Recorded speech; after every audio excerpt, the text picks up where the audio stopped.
Om Sadashiva Samarambam Shankaracharya Madhyamam Asmadacharya Paryantam Vande Guru Param Om.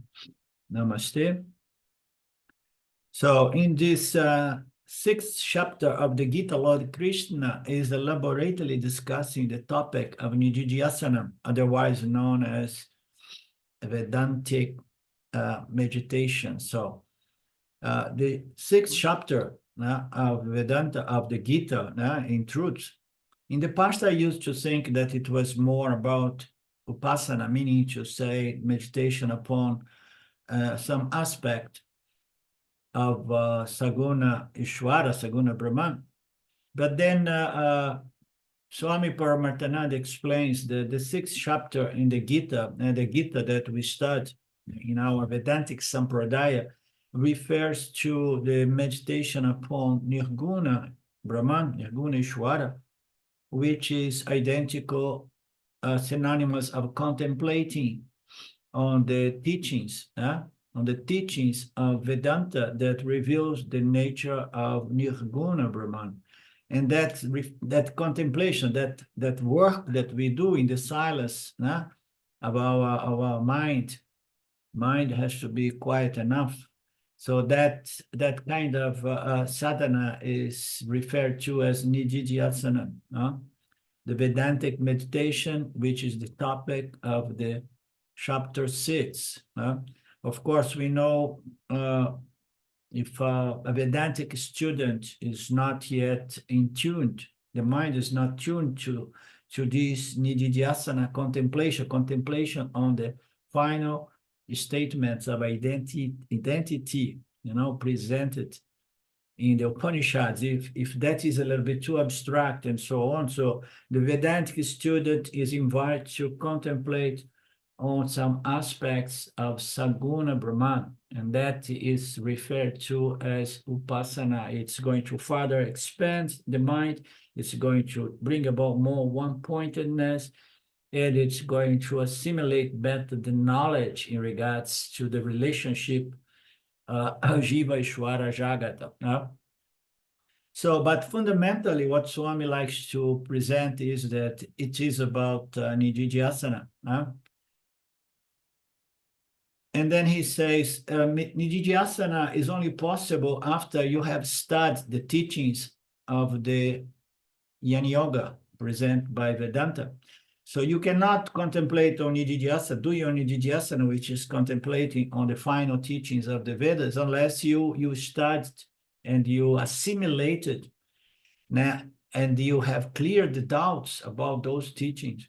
You study, you understand, you assimilate, you clear all doubts, so you have the knowledge already. So knowledge has to be there and has to be doubtless so that we can enter the final stage after sṛavaṇam and mananam, which is Nidhidhyāsanam.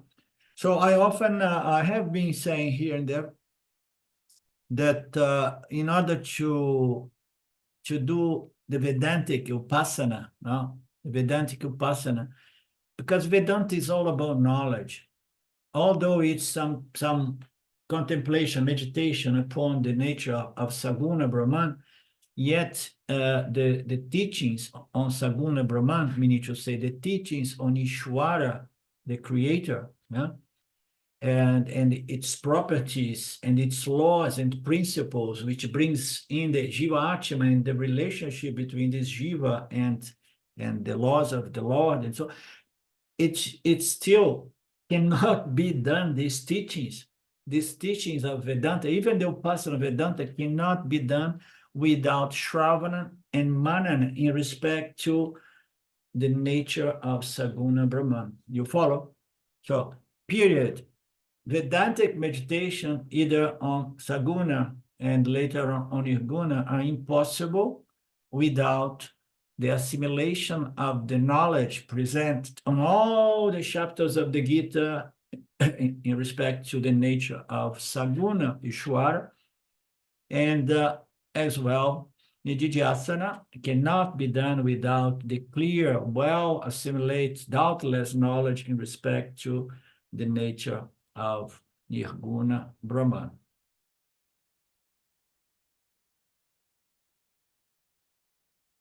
The self-knowledge takes place, the knowledge. So there are two kinds of knowledge. That's why some years back, I just put it all in one expression. I call it spiritual knowledge.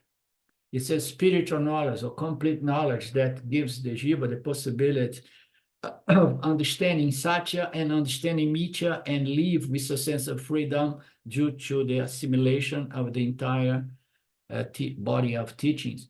So I began calling it spiritual knowledge. Why? When we talk about the knowledge of the relationship between Jiva, Ishvara, and Jagat, presented by Karma, Dharma, Yoga, so that is not self-knowledge, as we know, you understand? So that is a sort of spiritual knowledge or Ishvara knowledge. Sometimes I put there, I say, Mithya knowledge and Satya knowledge. Satya knowledge is self-knowledge. Mithya knowledge is knowledge in respect to Mithya, which is fundamental for us to enjoy the fruits of self-knowledge. So here it says the actual self-knowledge has to take place only after the time of sṛavaṇam on the nature of Nirguna Ishvara. Self-knowledge is only possible through Nidhidhyāsanam. So spiritual knowledge is encompass everything, the entire knowledge of Mithya and the entire knowledge of Satya, which needs to be doubtless and it needs to be properly assimilated. Even the knowledge in respect to the Karma Yoga knowledge, the knowledge in respect to Mithya or Ishvara and its laws and principles and the way the jiva fits into all of that, this knowledge as well has to become really first totally doubtless understanding, and then it needs to be also internalized, because there is a transformation even through the assimilation of the spiritual knowledge in respect to Saguna Brahman and its laws and principles. That is a transforming knowledge in its own. It does not freeze the jiva completely, but transforms one's personality, because our likes and dislikes are going to be minimized, and to the extent that one is going to feel transformed just because he understood God and he has conformed his life to the laws and principles that govern this Mithya apparent order. So knowledge is everything. Either for Saguna and Nirguna, Brahman, and Nidhidhyāsana or Upasana is impossible without this spiritual knowledge. Why Karma Yoga, presented by our Sampradaya, is a Vēdāntic teaching? Because it is under the umbrella of Jnana Yoga. It's knowledge. Knowledge of what? Of Mithya. Knowledge of what? Of Ishvara, Nirguna, Saguna Ishvara. The systematic study alone has to produce this knowledge in the mind. Systematic means to say you don't take a little you say fragment here, another fragment there. There are a lot of people out there throwing fragments here and there, and it's impossible for people to develop a picture view, a whole view, because it's fragments. Not only Vedanta teacher, but any other so-called teachers. They just present fragments. Systematic brings about the entire vision. Darshan is a vision, Vedantic vision. You have the vision, the vision of reality, the vision of consciousness, the vision of Vedanta. So that requires systematic study, beginning from certain texts and then gradually progressing to subtler and more difficult texts.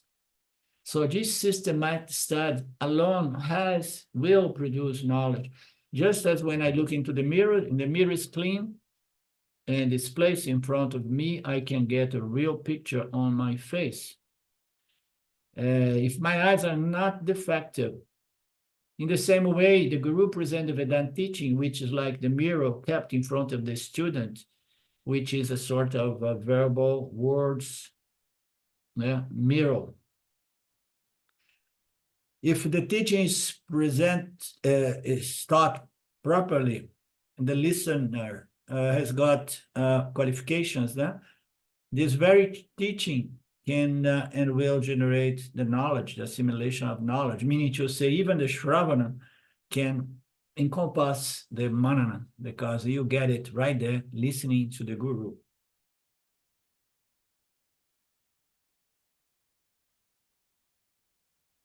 Vedantic meditation is only meant for the rise of knowledge. Vedantic meditation is not meant for the rise. Vedantic meditation is meant for the rise of knowledge. Sorry, Vedantic meditation is not for gaining knowledge. Vedantic meditation, Nidhidhyāsanam and Vipassana, is for assimilation, internalization of both knowledge, Mithya knowledge and Satya knowledge. Vedantic meditation is not meant for the rise of knowledge. The knowledge has to arise through the teachings, presentations, which is sṛavaṇam, and then mananam. So there is a passage here, I want to say something. Just as when I look into a mirror, if the mirror is clear, if my eyes are good, I look into the mirror, and then I see an image in front of me. I get that picture. So I see a body, I see somebody there. Vedanta is somehow the same thing. It is a mirror-like reflector that reflects to the individual one's true nature, one's real nature. And if that reflection is present to yourself, you may even see like, wow, that is the true nature of Brahman. If you see the body, the picture, the image of your body in front of the mirror, you see a body. If your mind is in good shape, it's going to claim, this is my body. You understand? This is my body. If the mind is not in good shape, I mean, except the person is suffering from a very, very terminal Alzheimer, looks, for example, into the body, present and reflect the mirror and says, oh, who is that? It happens.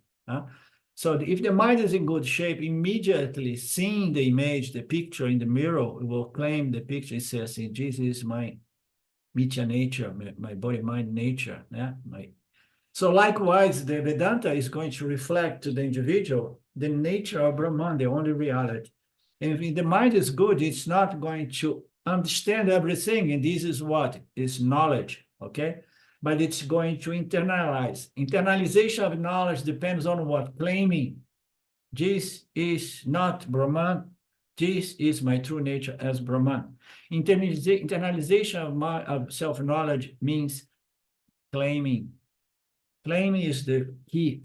Claiming is the last step, okay, which sometimes may remain there longer, even though the teaching was properly assimilated and it's a doubtless knowledge, yet there is something missing there, which is claiming. Claiming becomes difficult, but there is some obstacle, some hidden obstacle, which Swami is going to elaborate very, very extensively here again. So when you receive the knowledge has to be followed by mananam. The mananam is going to trace all possible doubts, vagueness, abstractions.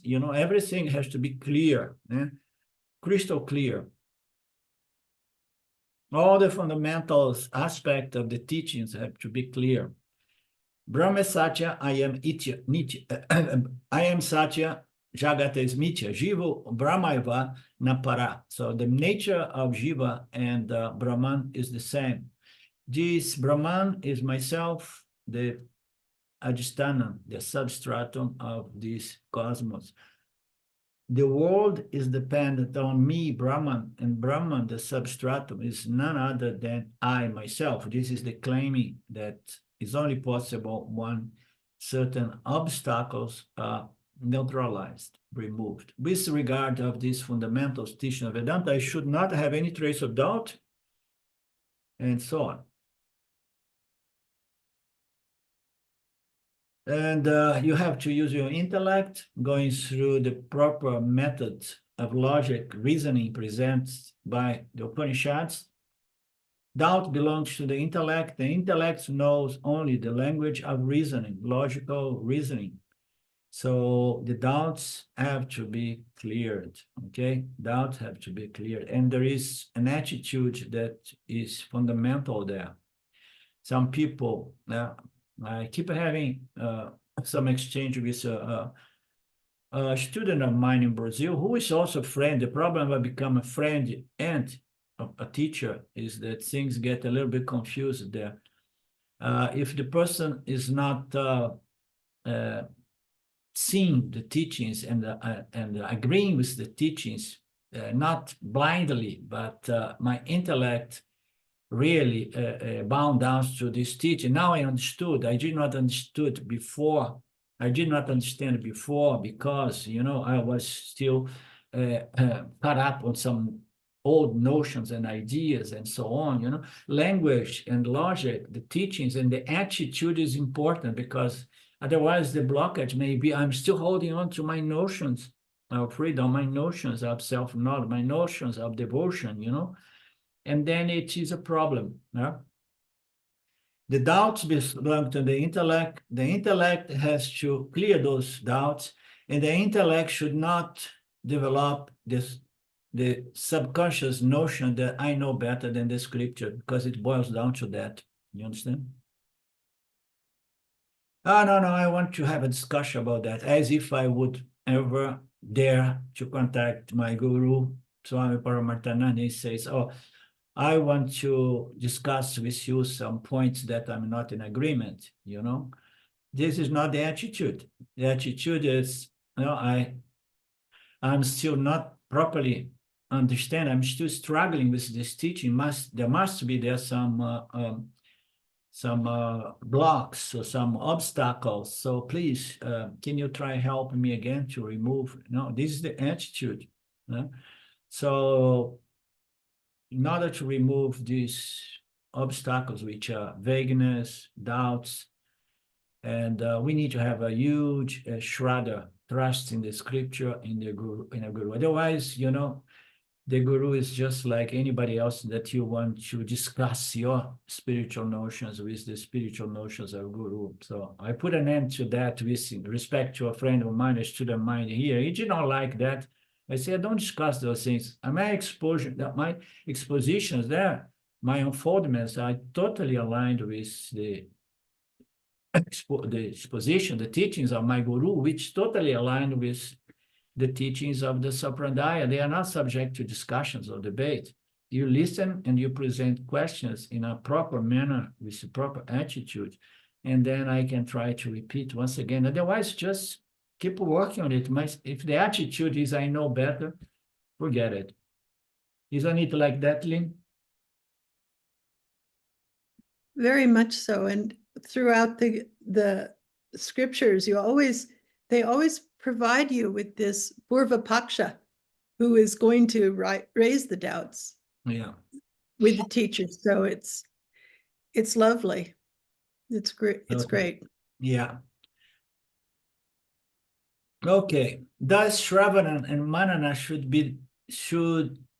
do the job of producing doubtless knowledge. So, nismasaya yanam, conviction, and doubtless firm knowledge, or nishta knowledge. Nishta yanam is another expression that I hear here and there. That has to take place, and it is going to take place only through sṛavaṇam and mananam. Sometimes it's enough only sṛavaṇa if the student is highly qualified. He listens one time, two times, and then he no longer needs to contemplate. And then listen other teachings or aspects, he gets it. So some people need to go through some manana. If there are doubts and suspicions during manana, it's important. It is fundamental that the individual, the student, has a good attitude. And the attitude is, so I'm not getting it. I'm still having doubts because of my limitations, not because of the limitations of the scripture.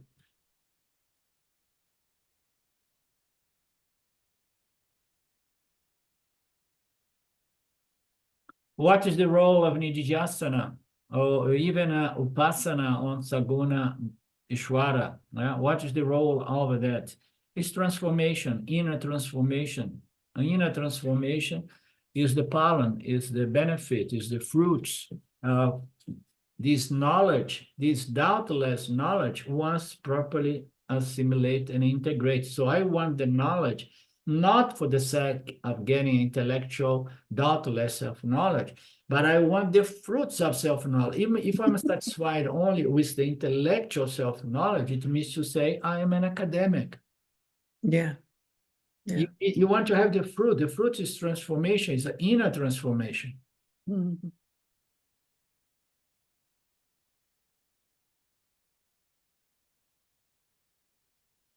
Our problem is that we seem to know and understand the teaching, but the promised benefit does not seem to come to me, because the scriptures present that the yan is free from most of humans' emotional problems. People begin losing faith on Vedanta because they don't find the fruit, they don't find this inner emotional transformation. And then what happens? It happens that they say there is something wrong with Vedanta. It is only a philosophy. Vedanta is not a philosophy. Your approach is philosophical. Your approach is academic. You are not allowing Vedanta to run through you. You are just running through Vedanta and getting the academic knowledge. No? Lynn, can you close your mic, please? Oh, sorry. No problem. Because we can hear everything, even your digestion, your breakfast digestion, I can hear. My great apology. No, just joking.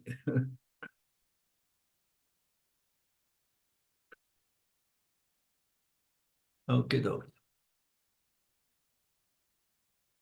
And then he is going to once again talk about the benefits of self-knowledge, presenting what? Present the state of mind of this person who has internalized the knowledge. No? So what is the jnani's state of mind? So the scriptures talk about that again and again. Why? Because everybody entering this process wants to know what the benefit is. What is in there for me?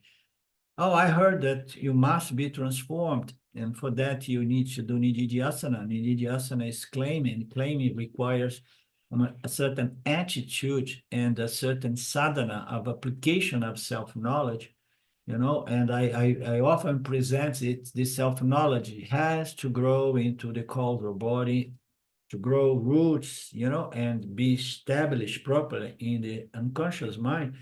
Because we live in this world, we react to this world emotionally without thinking, because the response comes from the causal body. So this knowledge has to be well established in the causal body. So claiming this knowledge is only possible to the extent that the knowledge is well understood on the conscious mind, but well deposited, well established in the subconscious mind or causal body.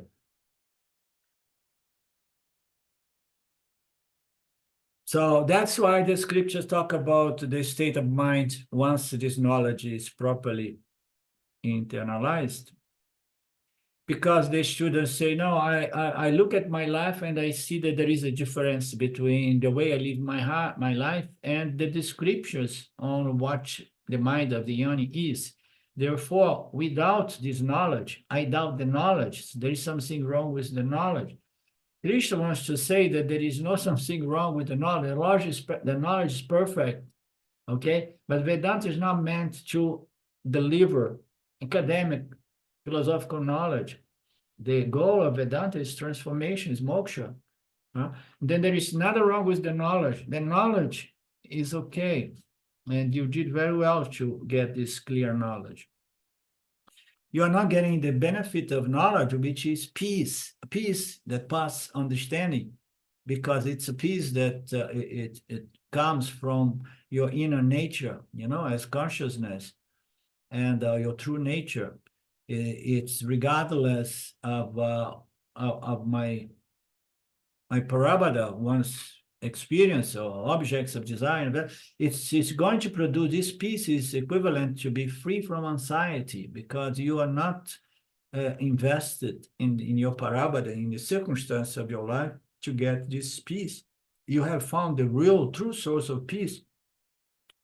And then you are no longer anxious about how it's going to be tomorrow.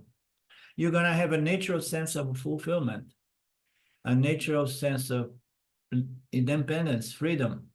Freedom from what? From everything, from suffering fundamentally, from competition, from jealous, from hatred, from anger. And therefore, the role of Nidhidhyāsana is remove the blocks, the obstacles between Yana and Yanapala. Yana is one thing. Yanapala is inner transformation. Nidhidhyāsana is going to remove. And this removal of the blocks, of the obstacles, meaning to say, removal of those old ignorance-based vasanas that are still deposited in your causal body and dictate your day-to-day experience of life, your day-to-day response to the stimulus coming from the body. So it's all about a replacement of one's vasanas. We need to cultivate and develop and establish these knowledge-based vasanas in our subconscious mind.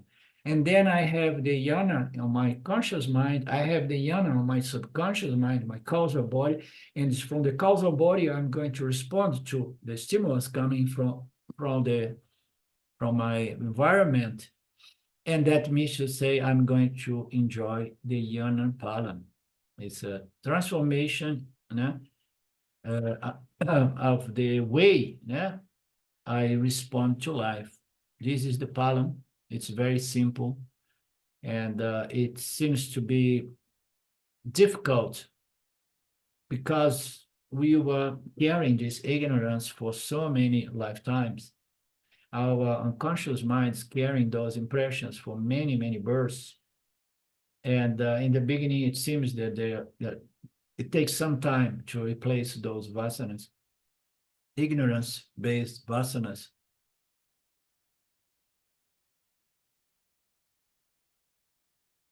So what is the block? What is the obstacle? The block is, and then Swami presents it in a more manifest way. He says the blocks, I'm just presenting my picture of it. The blocks are in the subconscious mind, old vasanas that are compelling me to betray this knowledge, which is very clear on my conscious mind, but subconscious, there are these tendencies, these habits, this attitude that compels me to betray the knowledge that I have in my conscious mind. Okay, so where are the blocks? The blocks are these vasanas that somehow bring habitual ways of thinking and responding to life. Okay, habitual ways to even look at myself. I'm small and inadequate and insufficient and so on. So we are so habituated to look at the world and respond to the stimulus coming from the world, and the way we look at ourselves, as a body, mind, sense complex. So we respond emotionally from that perspective. Vedanta has taught us that the physical body is not ourselves, the mind is not ourselves. So the shift has to occur in our sense of identity from the body-mind to consciousness, which is of limitless nature. This identification with consciousness is going to take care of this. And this identification is more than a mere academic, intellectual, philosophical assimilation of this knowledge. Okay, it's the same thing. The shift occurs as we claim, the shift occurs as we remove the blocks, the emotional block. The emotional blocks is the way these old vasanas are governing our reactions. The physical identification, which brings about an emotional ego, emotional identity as I, my emotional body. So all of that has to be transformed. So meaning to say, even the way my self-image is going to be transformed. How are you going to transform your self-image? Just by shifting your identity from the body-mind to consciousness. And then you're going to appear. Your body mind, which has an emotional center, is going to respond in a much superior manner to the challenge or difficulties that life presents to us.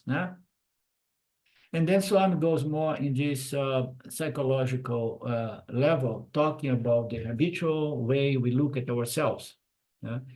Because it's not only the belief that I am the body mind, and that is going to, that is ignorance, and I'm going to be responding to life from that angle or platform of understanding.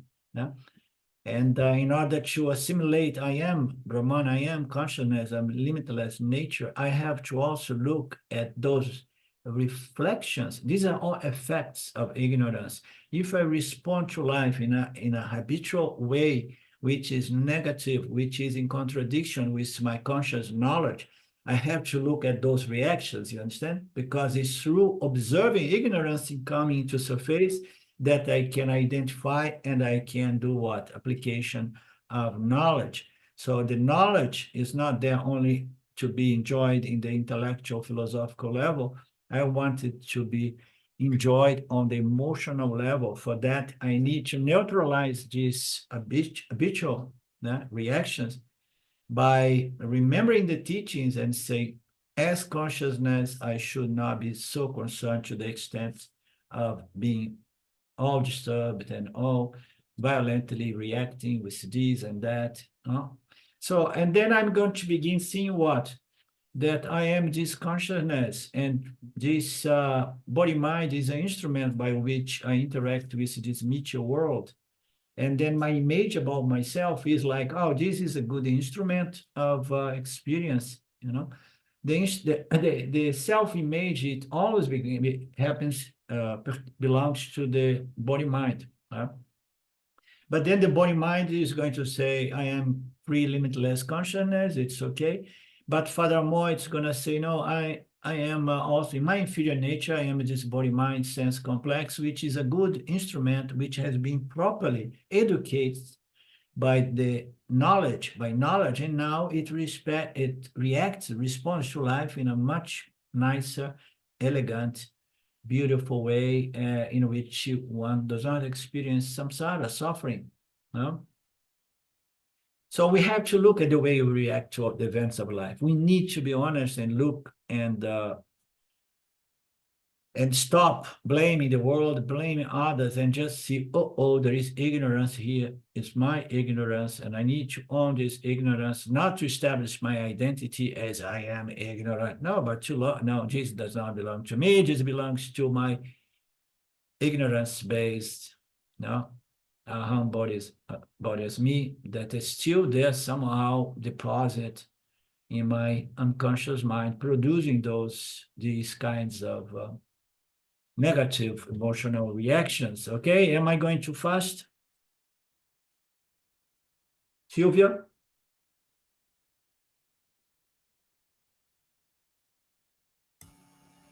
You're okay.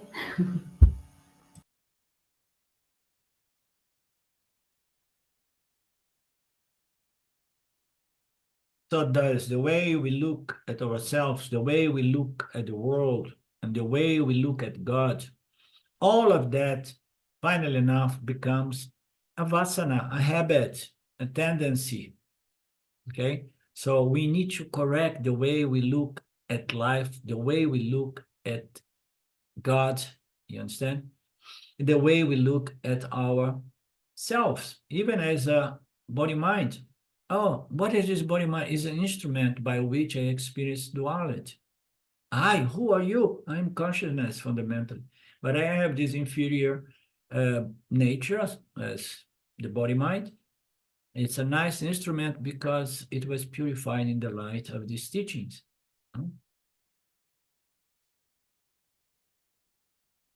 So our problem is not ignorance. Mark, can you say hi, please? Hi. Okay, now I got you. And because Silva does not have the video open, and I'm doing the class here. We set to the speaker picture appearing. When I'm talking to you guys, I don't see you, but I see only the last person who says something.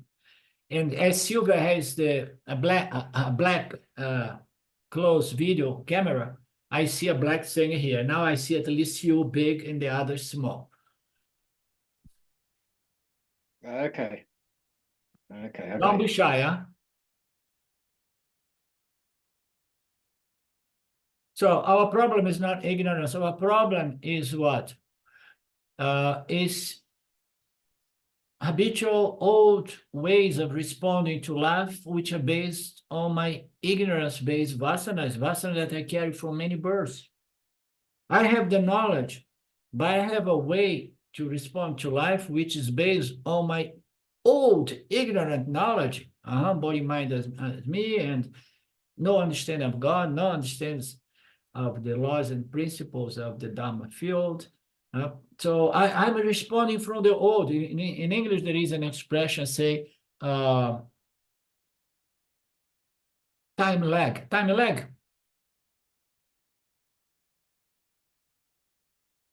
Time lag. Yeah, time lag, that's correct. Yeah. It's a time lag. I got the knowledge on my conscious mind, but the knowledge still is behind. It did not really grow into my unconscious, subconscious mind. So I have all this knowledge. Why I'm still responding from ignorance? So what's it's just a time lag, and this is what Nidhidhyāsana is going to do. It's going to cancel this time lag. Dayananda beautifully used to say, when he travels to Europe, for example, he just entered a car in India and the driving right, therefore nature, generally he sits on the front side. Therefore habitual, he gets to the left side of the car. End of the. When he goes to Europe, or when he goes to USA, Swamiji used to go, as it seems, he goes there and again he goes to the side of the pilot, the driver, instead of going to the passenger side of the car, of the front seats.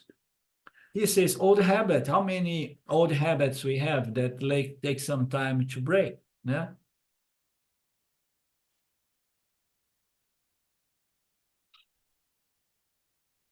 And then he remembered the most dangerous habit, this kind of simple examples of samsari old habits, is going to India. And then I go to India and then I start driving my motorcycle in India. And then it takes some time to drive in the proper side, because you tend to go to your right side. Oh, no, here is in the left side. Even worse when it is a car, to get used to the car, to drive with the car on the side they drive there.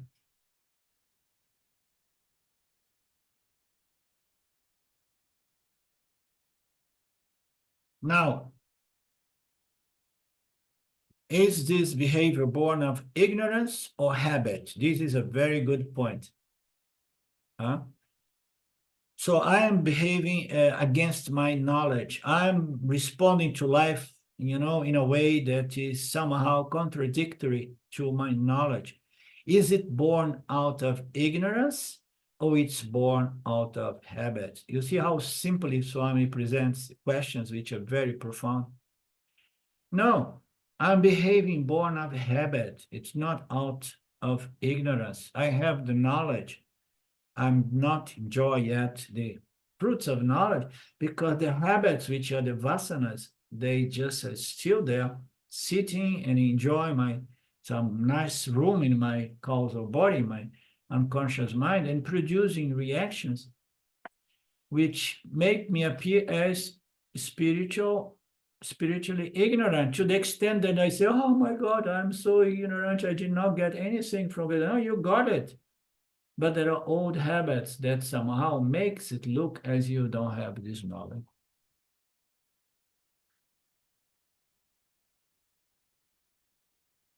So the behavior is very key to see to what extent we enjoy the fruits of this knowledge.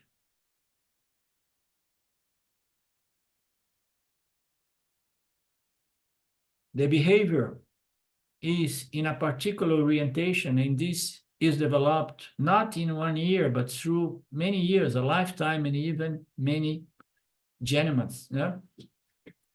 So many births. It is beginningless, it's anadi, it's avidya, meaning to say, it's a beginningless avidya, this ignorance. We are born out of ignorance. And this ignorance is hardwired in modern language. Vasana means habitual response. Avidya vasanas, habitual tendencies to respond, to think and respond. Therefore, Nidhidhyāsana is to invoke my Vedāntic personality, Vedāntic teaching to develop more vasanas. You know, we do the Vēdāntic Nidhidhyāsana and say, so I got this knowledge. And no, I need this knowledge to grow roots in my vasana body, my body of vasana, my causal body. I invoke these teachings to grow roots into my causal body. How so? By remembering the teachings and applying the teachings every time our old ignorant vasas comes into play. I have to kill them like a laser. You just destroy them. This is the version, a sort of different way to explain Nidhidhyāsana that I heard many years back from Swami Dayananda, which says application of knowledge. Every time you see habitual vasanas which are contrary to your knowledge, you just apply, because you want to transform your response, the way you emotionally respond to life. And that's going to allow inner transformation. My personality is going to purify as well. Not only my knowledge, my intellectual knowledge, my personality is going to purify. And then I'm going to learn to see myself differently. I'm going to be able to re-look into myself. Yeah? Looking into myself from the standpoint of Satya is very simple. I am Satya, only reality. But my body-mind wants to enjoy the fruits of this knowledge. I am Satya. So when this old ignorance comes into play, it's not going to challenge the knowledge that I am Satya. You say, no, I am Satya. This is old vasanas. And I want to look at myself as a purified body-mind sense complex, because only a purified and refined body-mind is going to enjoy the fruits of self-knowledge. And I'm going to purify only to the extent that not only I get the darshan, the vision, the full vision, the complete teachings, I got it clear in my mind, but I'm going to get a good vision of myself, or re-look into myself, to the extent that I assimilate these teachings fully, to the extent that they grow roots in the causal body, and they transform the way I respond to life. Therefore, learn to look into the way you respond to life. He's talking about your family situation in the light of Vedanta, the way you respond to life. Oh, I lost all my money. Okay, so you're going to respond as someone who is desperate, or you're going to respond to as someone who says, oh, so what? So this is parabada. Now we lost everything. So your family, oh, I lost a child. So what? This is karma. This is karma. So I will look into my life situation, and I see that I'm responding not from the vision of Vedanta. I'm not responding in the light of these teachings, but I'm responding in the light of those ignorant habits that I developed, and then I correct. I correct how? Remembering the teaching and applying the teachings every time ignorance surfaces. in the light of Vedanta. If you have a complaint about your son, daughter, or anything, you have to relook your situation and stop complaining. Stop complaining. Stop complaining. Life is what it is. Life situations is what it is. Complaining is not good to anyone. Never complain, never call things a problem. Just call them for what it is. So a situation. So I may present these two words, problems or situation. Situation is a situation. Ah, but I don't like, but life is like that. Likes and dislikes, they are going to surface until both of them are neutralized. Pleasures and pains need to be both neutralized. Don't think that you're going to neutralize only pain.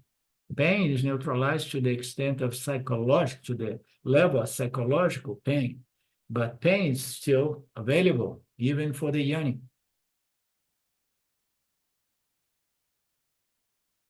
So watch out your words. Naming could be a problem. They change names here and there because verbalization indicates our ways of thinking, and that's why when they want to give the news for somebody, they have to change the words, okay? So, and then he gives a example of a news to a deaf people, no? They do not call that people, but hearing impaired person, you know? So what it means, you look at the situation with different, you change the name because the name is usually associated to emotional content, emotional feeling. When you say a problem, that has a connotation which is negative, you know. If you look at something as a situation, it changes the way you experience that event. The words that we use represents they symbolize the way we emotionally deal with it. You know, if we say a problem, it symbolizes what? I have an emotional disturbance here because I'm calling it a problem, okay? The words are very important, therefore watch out the words and replace the wordings. Never call life situations problems. Jesus is going to help to bring about a change in our ways of thinking. Therefore, learn to look at family members and everything that happens in your life not as problems. In the light of Vedanta, it's not a problem, it is a situation caused by karma, by various factors, including prarabdha karma. Similarly, look at the office situation, look at any situation, look at the political situation, social association, economic situation, no? Through the lens of Vedanta, and never say in introduction and learn to say that I'm always okay, even when circumstances are challenged. Either we say, you are not okay, I am okay, or you say, you are okay and I'm not okay. Just say, I am okay, you are okay, everyone is okay, exactly the way it is. You understand? Because otherwise we go into the sense of being the righteousness, that I am okay, you are not okay, which is a problem as well. So it's not only to change the way you look into yourself, but you look at everything, including other human jivas. The best is to say all is okay, both are okay. This is wisdom. Everyone is okay. Beautiful, huh? Simple but beautiful. This is the way to relook at life, at yourself, and into everybody in the light of the Vedantic teachings. There are no problems at all. There are all kinds of situations to be faced and respond, act upon. And your action counts, it's important, but you should never act, you know, under a mental, emotional condition, which is disturbance, because, you know, You don't accept things as they are. You see problems, and that is big and produce usually a bad reaction, a painful reaction that affects you and others. In the presence of success and failure, never react as if it's punya and papa. Never react, oh, this is a problem, and this is really a success. Even these two words, success and failure, is a word, and we have invented. They don't exist. The only thing there is karma palan. The yani, the person who, with the help of these teachings, has developed a sense of equanimity and balance before success and failure, and it's a balanced person, a balanced personality. It sees everything as what? Karma palan. Karma palan is there. This karma palan is pleasurable. This one is not so. Oh, this is painful, but doesn't matter. It's all karma palan. So the yani is never going to be caught up with a sense of failure. Yeah? I often tell Silvia, I never look back into anything that happens to say, oh, I shouldn't have done that. I shouldn't. This was bad. This was good. So once you assimilate this knowledge, you never look back. You never have a sense, of duality that this was wonderful, this was horrible. No, things are what they are.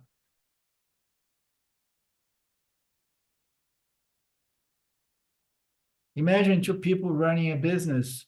One person expects a net profit in the end of the year of 10%. The other expects a net profit of 5%. The company in the end of the year presents a net profit of 7%. The person who expects 5% is very happy. And the person who has expect 10% is depressed because 7 is too low to his or her expectation. So learn not to have any expectation. It's okay to make plans, but don't be caught up, tied up, hooked with your expectations, because, I used to say in the old days that if you want to be hooked, attached to your desires, just desire things that the most common available things in life. No? Desire something that is so fully available that there is no even need to pay money to have, So keep your likes slow, and then you're going to be happy with anything that's more than that. But if you put your desire, your expectations high, it's a setup for suffering. The best is not to have an expectation, but yet to respond to life properly. Respond to life responsibly, but never really expecting anything.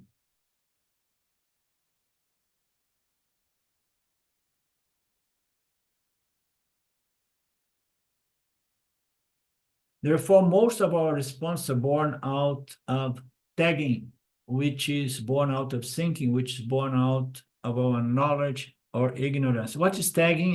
Labeling, putting, is using words to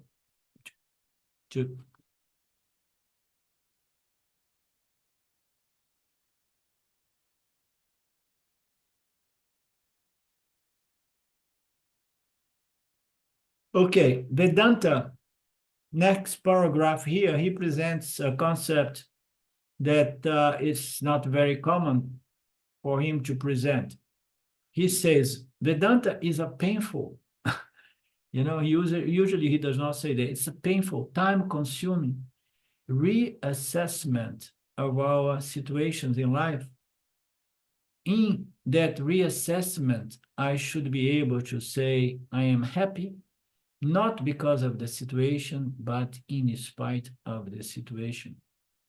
This is Nidhidhyāsanam, looking at the way I respond to life, the way I react to life again and again, how I should really look into it every time I respond in an extreme way. Extreme way is a negative, strong response because I'm not getting what I want. So I need to immediately apply the teaching. On the other extreme is when I find myself respond to life with extreme excitement because I find that, oh, wonderful, this is success. Again, apply the teachings. You understand? You want to have an equanimous mind. That is the teaching of Vedanta. Balance. Reassess your reactions in both ends. Yeah? You should never say that I depend on life's circumstance situations to be happy. And you should not be too much concerned about experience happiness. You should be rather concerned about experience shanti, peace. Not neglecting your one's interaction, response to what life presents us with. And so he says about one Swami that lost his eyes because of diabetics. Yeah. So it's a Swami, he seems to be a sage. He may have self-knowledge, who knows?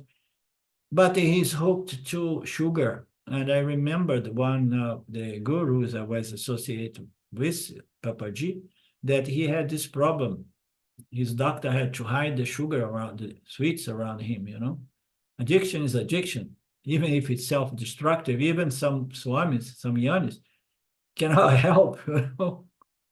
And you say, but this is self-destructive. And then the swami, the yani, say, oh, who cares for this body, you know? I am Brahman. Good luck. Anyhow, this swami lost his eyes because of diabetics. As we know, the eyes are considered to be the most important instrument of experience. And to lose the eyes is considered the greatest shock or tragedy. But not for this Swami.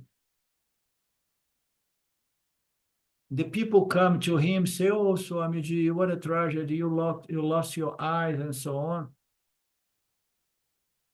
And the Guru say, the Swamiji say, the Yani say, oh, come on, I had enough at looking at this rubbish world, moved, governed by ignorance. I'm so tired that it's okay. You know, in fact, I was meditating so often that I was living my life with closed eyes. Maybe that's the reason the Lord just decided to make me blind. So I don't need to make any effort to close my eyes anymore. I don't see this rubbish world anymore. Why? Because I see the Lord in my heart. I see Brahman in my heart. I see consciousness shining in my heart, in my mind. I don't need this instrument, okay? All the time I'm here in this samadhi, enjoying, yeah, in my true nature. I don't even need to bother with anything that the eyes could provide me. I don't need to bother about meditation, where to position my eyes on my nose, on the eyebrows, or I solved me so many problems. So just a joke. We should not go blind. It's not a good idea. It's good to see this world from a different perspective once we have self-knowledge. Bottom line, situations remain the same. You can make any situation beautiful, light, with your attitude. This is called abhibhavaha. Abhibhavaha means you do not solve problems, you dissolve all problems. Beautiful, huh? Oh no, life is about solving problems. Okay. But the Yani does not see that life is really about solving all the problems. Life is just responding appropriately to the problems of life. But you do it in such a way that there is no problem. There is only a situation that needs your attention. You understand, Mark?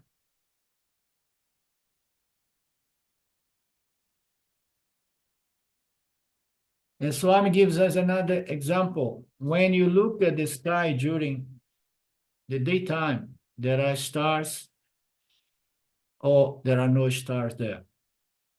Is the stars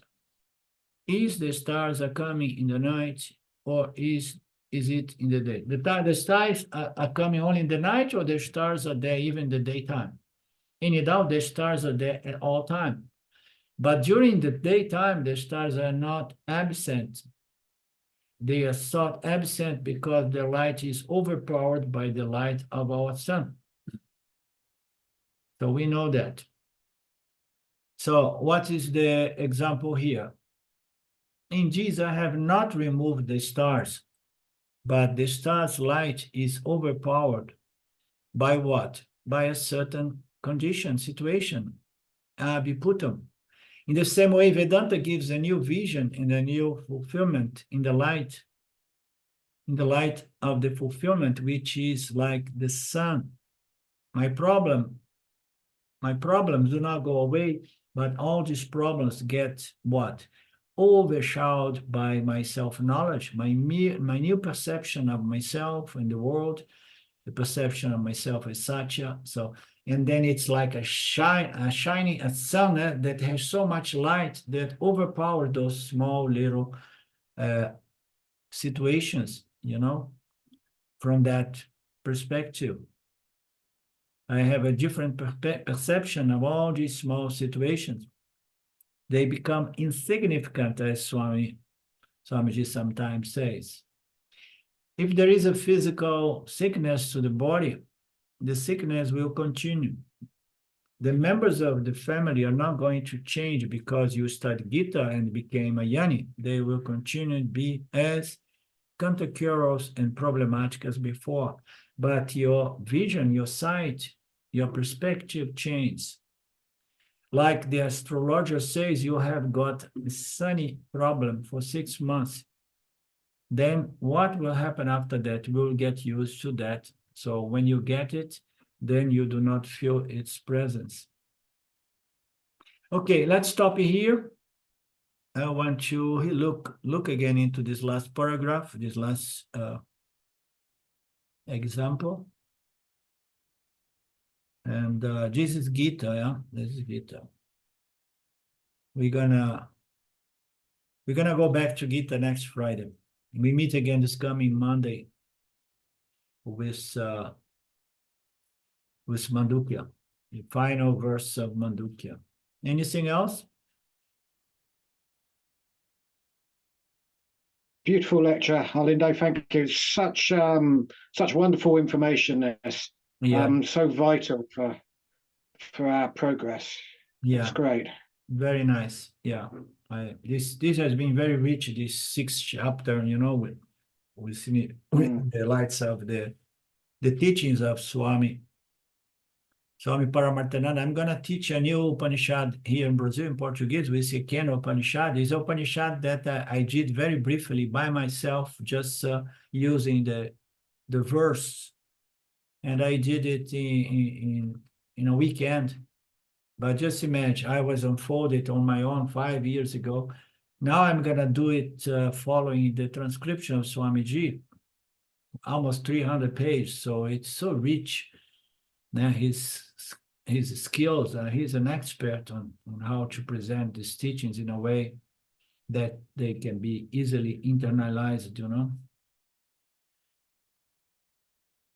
Okay. We meet again soon, Monday. Namaste. Om Purnamada Purnamidam Purnamudachyate Purnasya Purnamadaya Purnamevavashishate. Om Shanti Shanti Shanti Om. Namaste. See you, love you, hugs. Okay, thanks. Bye. Okay, awesome.